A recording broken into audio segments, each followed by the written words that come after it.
이게 아니라고 싶고 14일 공개합니다. 모모된 혀의 맛지도. 상식 테스트 하나 준비하겠습니다. 근데 이게 너무 수준이 좀 떨어지는 질문이라 불쾌하지 마세요. 아니 왜요? 근데 이거 뭐 우리가 학교에서 많이 배웠던 거니까. 상식은 사람마다 다 다르긴 한데 무슨 상식일까요? 뭐야? 질문 나갑니다. 우리의 혀에서 쓴맛을 느끼는 부분은 이 중에 어딜까요? 쓴맛. 몰라? 쓴맛 1번. 요즘에 들은 얘기는 4번이에요? 1, 2, 3, 4 점. 자, 그러면 단맛은 어디예요? 4번. 단맛은 4번이요. 네. 공부 열심히 했네요.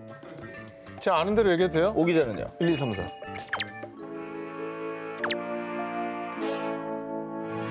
뭐야, 그 다 똑같다는 얘기예요? 여러분들 중에 정답자가 있고 틀린 사람이 있습니다. 아, 그래요? 바로 틀렸습니다. 아니, 공부 열심히 했다고 칭찬 계속 하더니 뭘 틀렸어? 자, 학창 시절에 분명 우리는 혀 끝은 단맛, 양옆은 짠맛과 신맛, 안쪽은 쓴맛, 혀 부위별로 맛을 다르게 느낀다라고 배웠습니다만 여러분 이상하지 않습니까? 시험에 나온다고 해서 일단 외웠지만은 혀 끝에서 쓴맛도 느껴지는 것 같은데 이거 맞아? 솔직히 이런 생각 들지 않으셨나요? 결론적으로 요즘 교과서엔 혀의 맛지도가 없습니다. 이 옛날 사람아. 아, 그러네, 생각해보니까. 네. 왜냐면 애초에 우리가 잘못 배웠기 때문이에요. 허허. 자, 그렇다면 우리는 왜 그토록 잘못된 혀의 맛지도를 외웠던 것이냐? 1901년 독일의 과학자 헤니 히에 따르면 혀의 끝은 단맛, 앞은 짠맛, 옆은 신맛, 뒷부분은 쓴맛에 더 민감한 사실을 발견했습니다. 그러면 저 사람도 잘못 알았다는 거예요? 그러겠네. 그의 주장은 틀리지 않았습니다. 아주 미세하지만 혀의 부위별로 특정 맛에 더 민감하다고 주장. 다만 헤니의 주장은 우리가 배웠던 것처럼 혀의 부위별로 느끼는 맛이 다르다. 이건 아니었습니다. 자, 그럼 어디서부터 잘못된 걸까요? 1942년 미국 실험 심리학자 에드윈 보링이 헤니의 연구를 시각적으로 보완했습니다. 이를 바탕으로 탄생한 것이 우리가 배웠던 혀의 맛지도였던 것이죠. 그리고 보링도 사람들도 혀가 마치 부위별로 다르게 맛을 느낀다고 잘못 해석했고요. 수십 년간 전 세계 어린이들이 이렇게 잘못된 사실을 배워왔던 겁니다. 아니, 근데 이게 어떻게 이렇게 오랫동안 진실인 것처럼 과학계에서 주장될 수가 있지? 과학자들이 바로잡은 혀가 맛을 느끼는 과정은 이렇습니다. 우린 혀 속의 미뢰, 정확히는 감각 수용체를 통해 단맛, 짠맛, 신맛, 쓴맛을 모두 느낄 수가 있는데요. 이 감각 수용체는 혀 전체의 분포, 그래서 혀의 어느 부위에서나 모든 맛을 느낄 수가 있는 겁니다. 다만 혀의 부위에 따라 특정 맛은 조금 더 느낄 수 있을 뿐입니다. 잘못됐든 아니든 오늘도 열일하는 우리의 혀. 좋은 것만 먹고 아름다운 것만 담읍시다. 이게 아니라고 싶고 12위를 공개합니다. 어두운 곳에서 책 읽으면 시력 저하? 제가 얼마 전 오 기자가 출연한 방송 보고 깜짝 놀랐습니다. 새벽 5시에 일어나서 소영 씨가 옆에서 자고 있는데 어두운 방에서 무드등만 켜고 등글개로 등을 긁으면서 독서를 하시더라고요. 저도 편하게 누워서 보는 게 좋잖아요, 침대에서. 근데 옆에서 뭘 해도 그 시간은 깨지 않아요. 일단은 무드등이고 뭐고 간에 그 어두운 데서 책 보면 눈 나빠집니다. 제가 그래서 독서를 안 하는 거예요. 아, 눈 때문에? 예. 보호를 위해서? 그렇습니다. 축하드립니다. 눈은 새 겁니다, 저. 예, 여기 중에 유일하게 렌즈 끼는 걸로 하는데. 아, 그래요? 예. TV를 많이 봐가지고. 우리가 어릴 때 불 켜고 책 봐. 너 그러다 눈 나빠져서 안경 쓴다. 엄마에게 이런 잔소리 많이 들어보셨죠?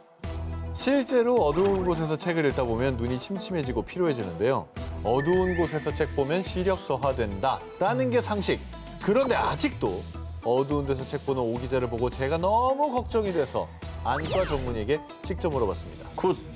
어두운 곳에서 책을 읽는다고 눈이 직접적으로 나빠지는 것은 아닙니다. 이거 말도 애매하다. 나빠지긴 하나 본데? 그러니까 뭐 안 좋긴 하는가 봐.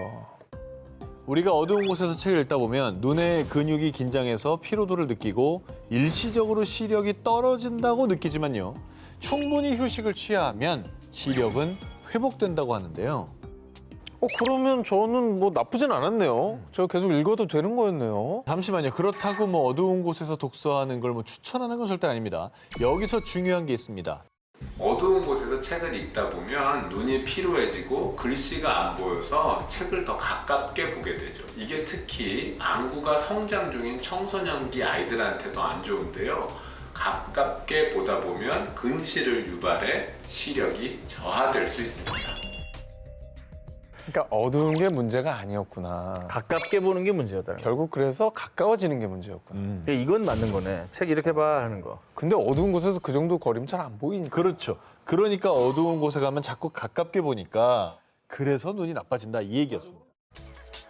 책을 가깝게 보거나 누워서 스마트폰이나 뭐 전자기기를 장시간 가깝게 보는 행동은 눈 건강에 치명적. 자칫 안구 건조증, 뭐 녹내장 등을 유발할 수 있으니까요. 눈 건강을 위해서 적정 거리에서 바른 자세로 책을 보시기 바랍니다. 이게 아니라고 싶고 11일 공개합니다. 요거트는 뭐뭐로 먹으면 안 된다. 두 기자님, 요거트는 왜 캔으로 나오지 않는지 생각해 본 적 있으십니까? 자, 유산균 아닙니까? 네. 캔 안에 살아 있겠습니까? 왜요? 금속이랑 만나면 네. 유산균이 변질되거나 죽을 것 같아. 금속이랑 잘 안 맞을 것 같아. 안 맞아요. 오기자도 비슷한. 아니 유산균 통이 저 금속에 나오는 거 봤냐고. 그렇다면 이건 어떻게 생각하십니까?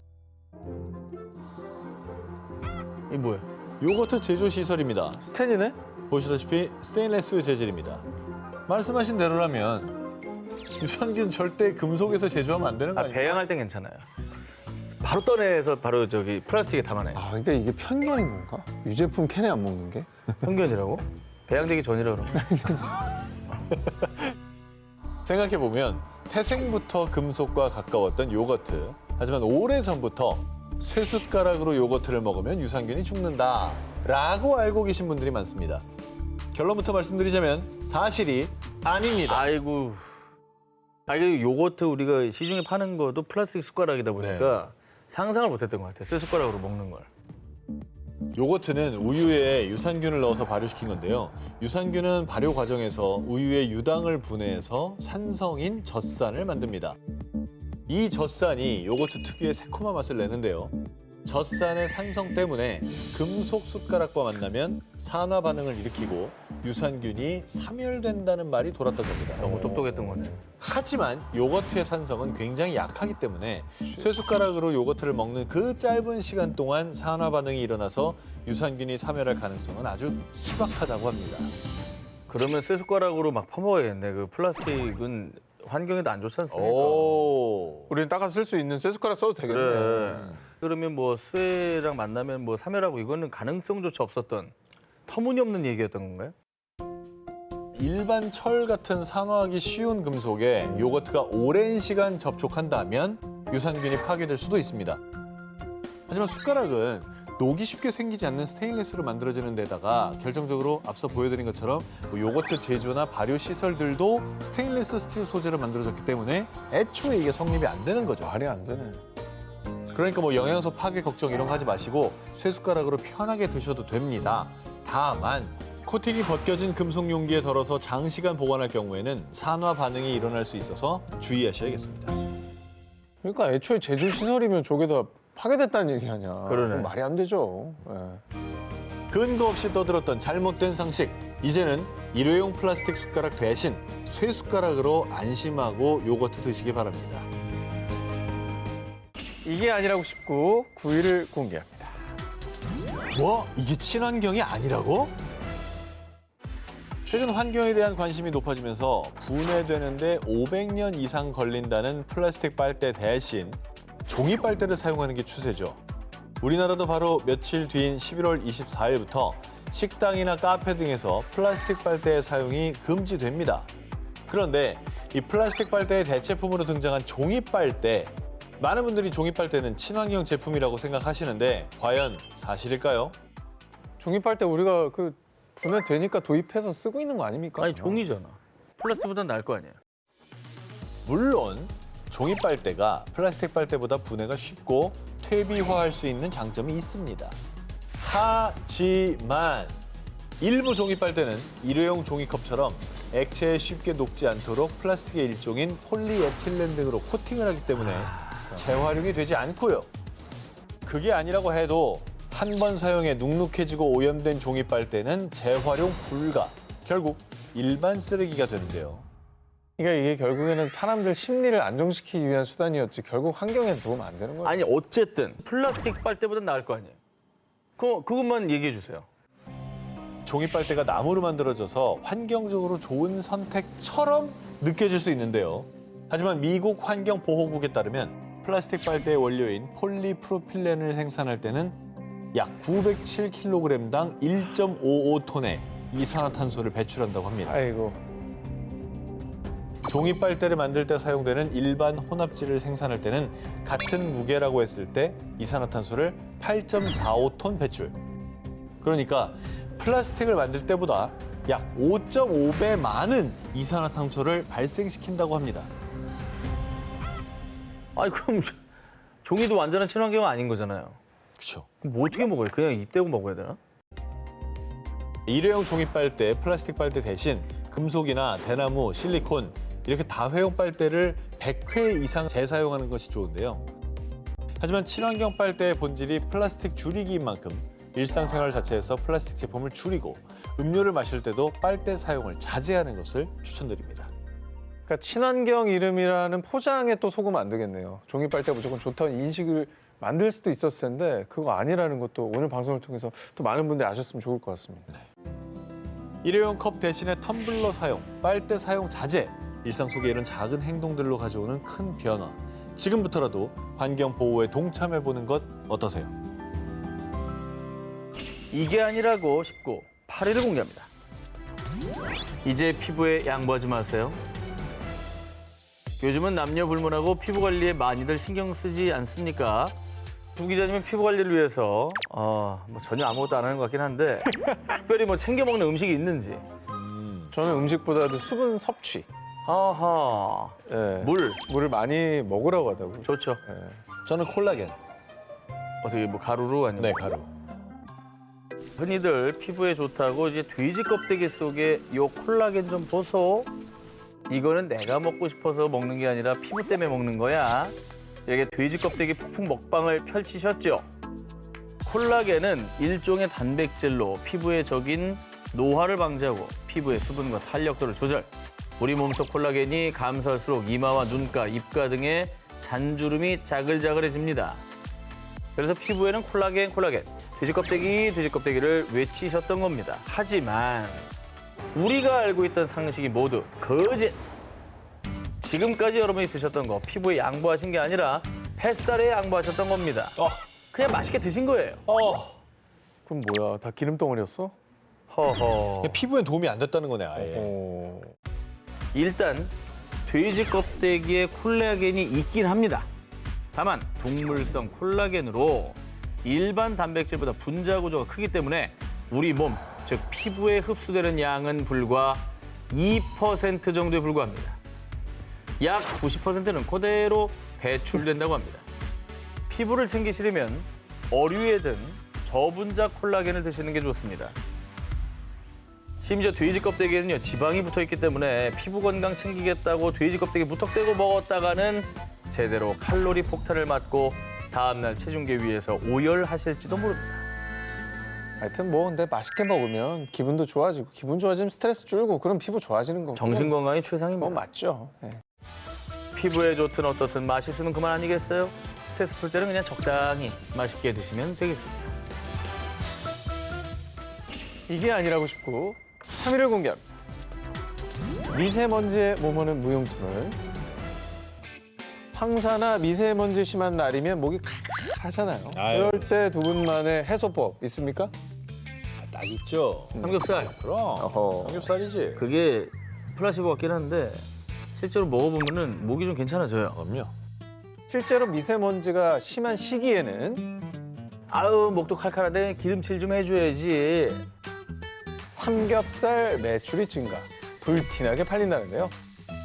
특히나 삼겹살에 있는 기름 덕분에 목에 끼어있는 미세먼지가 쉽게 내려가서 삼겹살이 이 미세먼지를 배출시키는데 특효라고 알고 있기 때문이죠. 어허, 설마 이것도 잘못된 상식인가요? 미세먼지에 삼겹살이 좋다는 그 근거 없는 속설에 불과한데요. 삼겹살은 식도와 위장 등의 소화기관으로 흡수되는 반면 미세먼지가 몸 안으로 들어오는 통로는 바로 호흡기. 즉, 미세먼지와 삼겹살은 체내로 흡수되는 이동 경로부터가 다른 겁니다. 그러니 삼겹살의 기름이 기관지의 미세먼지를 씻어내기에는 어려운 거죠. 또 삼겹살의 불포지방산이 미세먼지 속 중금속과 결합해 배출된다라고 알고 있는 분들도 있는데요. 이 역시 거짓말. 불포지방산 등 흡수된 지방은 오히려 미세먼지 속 지용성 중금속의 흡착률을 높일 뿐 배출에는 전혀 도움이 되지 않는다고 합니다. 아, 오히려 흡착률을 높여요. 오히려 갖고 오는 거야. 어이구야. 그럼 미세먼지 많은 날에 뭐 먹어야 돼요? 점막이 건조하면 미세먼지가 우리 몸속에 더 잘 침투되기 때문에 충분한 물을 섭취해주는 게 훨씬 더 중요합니다. 아하. 수분이 보충돼야 촉촉하게 기도가 유지되면서 염증이 발생하는 것도 막을 수 있고요. 미세먼지 등의 몸속 노폐물이 더욱더 효과적으로 배출될 수 있는 겁니다. 우리가 알고 있는 잘못된 상식의 대다수의 해법이 물이네. 그러니까. 물이 좋네. 네, 적절한 물을 드시는 게 정말 중요합니다. 그러네. 맛있으면 용서되니까요. 미세먼지 많은 날에는 충분한 수분을 섭취하시면서 몸을 챙기시고 삼겹살로 기분 푸시길 바랍니다. 이게 아니라고 싶고 2위를 공개합니다. 추운 날 믿었던 몸의 배신. 추억의 만화 알프스 소녀 하이디에도 등장하는 유명한 견종 세인트 버나드는 주로 스위스 알프스 산맥에서 길 잃은 산악인들의 목숨을 살리는 인명 구조견으로 유명한데요. 근데 목에 수통 같은 거 메고 있는 거 보이시죠? 저거 매달은 이유가 뭘까요? 뭐 저 녀석이 먹으려고 가지고 다니는 건 아닌 것 같고. 아니 아, 저 사람, 저 개가 주당이에요? 그건 아닌 것 같고 저 녀석이 인명구조견이니까 위험에 빠진 사람 구하는 거잖아요. 산 고도가 높으니까 체온이 떨어진 사람을 위해서 술 먹으면 약간 체온이 올라가는 어허. 약간 응급용 아닐까요, 저건? 자, 정 기자님 말씀처럼 우리나라에도 많은 분들이 아우 추워. 아 추워 죽겠네. 아 추워 씨. 아유, 덜 취했네. 아유, 정기자 더 마셔. 그럼 안 죽을 거야. 자, 이 상황처럼 술이 몸을 따뜻하게 데워준다라고 알고 있죠. 그러니까요. 많이들 그렇게 얘기하는데 아 열로 오르잖아, 솔직히. 얼굴도 후끈후끈하고. 꼬량주 같은 거 먹으면 몸이 엄청 뜨거워지는데. 아니 뭐 그 북유럽 가면 네. 독주들 마시잖아요. 그래요. 실제로 알코올이 체내에 들어가면요, 알코올이 분해되는 과정에서 혈관이 확장, 따뜻한 혈액이 퍼져나가기 때문에 순간적으로 온기를 느끼는 건 맞습니다. 하지만 이는 일시적인 현상일 뿐 실제로 한겨울의 산에서 조난을 당했는데 체온을 올리겠다고 술을 드시면 안 됩니다. 음주 후 피부 호흡을 통해 더 많은 열이 발산, 오히려 체온이 급격하게 떨어지고요. 심할 경우 저체온증까지 유발할 우려가 있다고 합니다.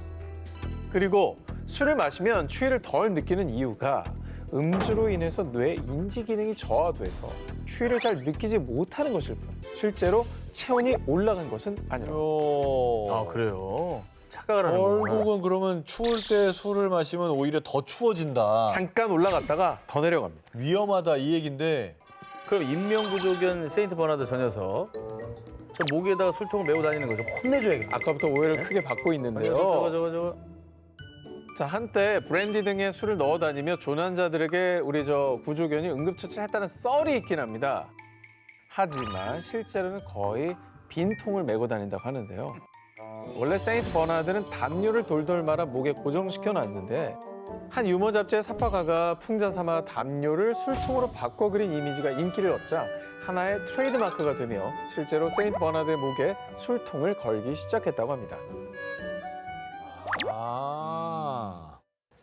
빈통이라는 거구나 그러면. 네, 저 만났을 때 술 먹자고 저 통 열어보시면 안 됩니다. 아무것도 안 들어있습니다. 쟤도 무겁겠어, 술 들어있으면. 추운 날 따뜻한 술 한 잔은 오히려 독. 겨울철 과도한 음주는 금물입니다.